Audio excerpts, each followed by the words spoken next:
Gen Z साथीहरूलाई मेरो विनम्र अनुरोध के भन्न चाहन्छु भने म यो अहिले सुशीला कार्कीको नेतृत्वमा बनेको अन्तरिम सरकारले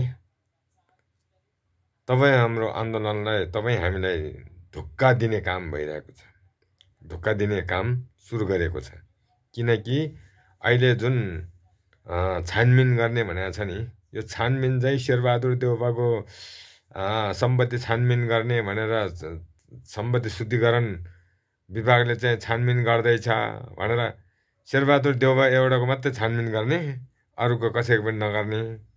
अनि एउटा कुरो, यो छानबिन गर्न पनि यसले के गर्ने चाल देखाएको छ भने शेरबहादुर देउवाको सम्पत्ति छानबिन गर्दैछ भन्ने, अनि उसको आफन्दा खोज्ने, नाता गोद्दा खोज्ने एउटा बहाना बनाएर 6 महिना लम्ब्याउने। 6 महिनापछि चुनाव हुन्छ।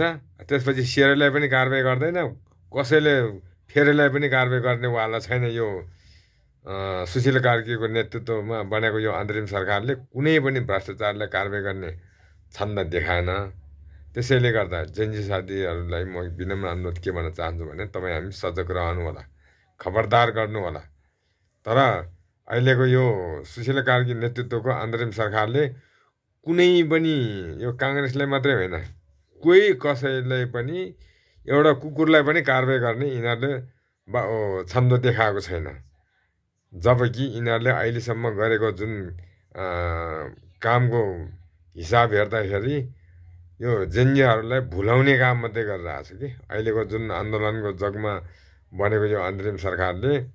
यो अन्तरिम सरकार त भन्यो, यो अहिले के नाटक देखायो भने यिनले शेरबहादुर देउवाको सम्पत्ति शुद्धिकरण विभागबाट चाहिँ छानबिन गर्दैछ भन्ने एउटा बहाना बनाएर, अनि उसको नाता, उसको सालोको, भतिजोको, काकाको साइलो छोराको, अनि साइलो छोराको सालीको भतिजको भनेर चाहिँ यसले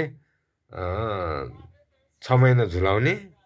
अनि त्यसपछि गएर त्यो कुनै प्रतिवेदन पनि पेश गर्ला जस्तो छैन। कारबाहीको त परको कुरा, यसले त्यो प्रतिवेदन पनि पेश गर्दैन। त्यसपछि चुनाव हुन्छ। चुनाव भइसकेपछि यी कसैले कारबाही गर्दैन। त्यसैले गर्दाखेरि म चाहिँ के भन्न चाहन्छु भने यो सुशीला कार्की नेतृत्वको अन्तरिम सरकार तुरुन्त खारिज हुनु पर्यो।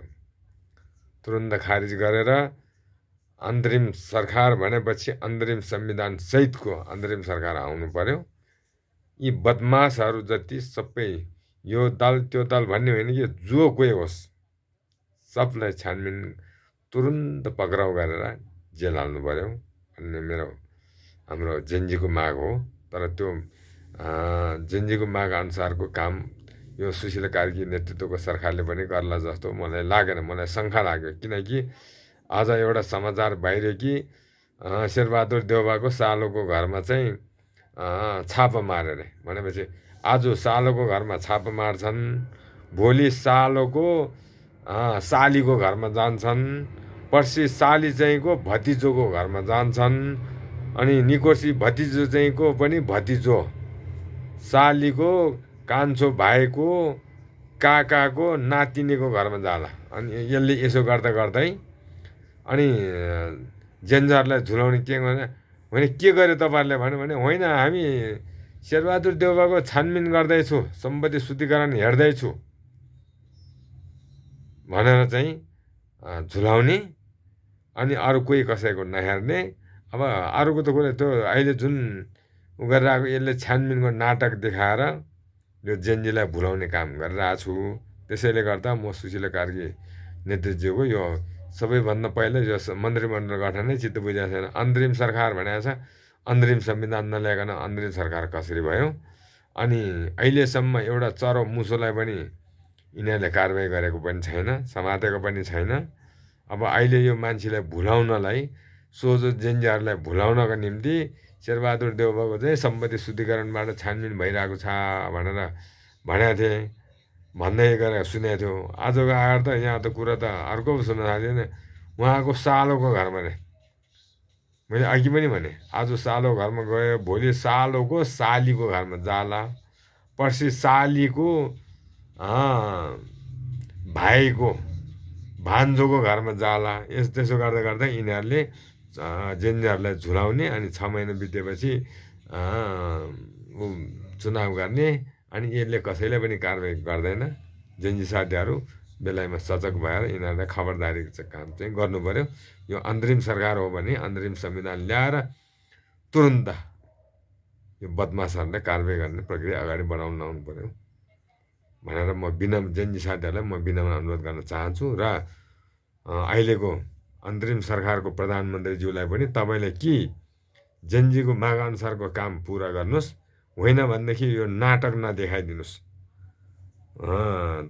सक्नुहुन्न भने तुरुन्त राजीनामा दिनुहोस्, अर्को अन्तरिम सरकार आउँछ, अन्तरिम संविधानसहितको अर्को सरकार आओस्। तपाईँ यो नाटक देखाउने काम चाहिँ नगरिदिनुहोस्। तपाईँले देखाएको काम चाहिँ मलाई चित्त बुझ्दैन, यो नाटक जस्तो लाग्यो। किनकि अहिलेसम्म तपाईँहरूले कुनै पनि भ्रष्टाचारले समातेको छैन। भनेपछि अहिलेसम्म छानबिनको प्रक्रिया पनि अगाडि बढाएको छैन। त्यो शेरबहादुर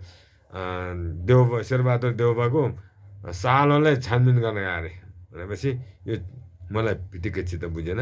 तपाईँले सक्नुहुन्छ भने तुरुन्तै अन्तरिम संविधान सहितको यी भ्रष्टाचारीहरूलाई कारवाही गर्ने प्रक्रिया अगाडि बढाउनुहोस्, अन्तरिम संविधान लिएर आउनुहोस्। होइन भनेदेखि आज सालोलाई गरे भोलि सालीलाई गर्छ, पर्सि निकोर्से सालीको नातिनीको छोरालाई गर्ला। यो नाटक नगरिदिनु हुन म सुशीला कार्की प्रधानमन्त्रीज्यूलाई विनम्र अनुरोध गर्न चाहन्छु। तपाईँले सक्नुहुन्न भने तत्काल राजीनामा दिएर अर्को अन्तरिम सरकार बनाउने बाटो खुल्ला गरिदिनु हुन विनम्र अनुरोध गर्न चाहन्छु। धन्यवाद।